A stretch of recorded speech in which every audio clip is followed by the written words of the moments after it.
Hei, toată lumea caută următoarea aventură grozavă. Ce-ar fi să descoperi România de sus din cer? Imaginează-ți cum plutești deasupra peisajelor uluitoare ale țării. Pornind din Bacău, vom zbura peste orașele pitorești Brașov și București. Dar asta e doar începutul.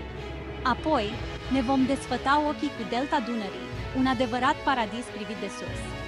Călătoria noastră continuă spre Constanța, apoi spre plajele liniștite de la Vadu Corbu. Vom face o pauză delicioasă de o oră în Tulcea, pentru o gustare rapidă.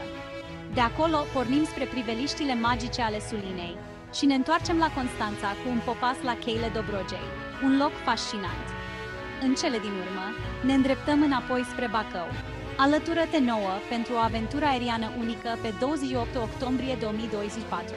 Dacă ești interesat, trimite-mi un mesaj privat. Apropo, dacă cineva are un elicopter, ar fi perfect. Altfel, va trebui să ne dăm seama cum să facem acest vis realitate. Nu rata această șansă unică de a vedea România ca niciodată. Aventura te așteaptă!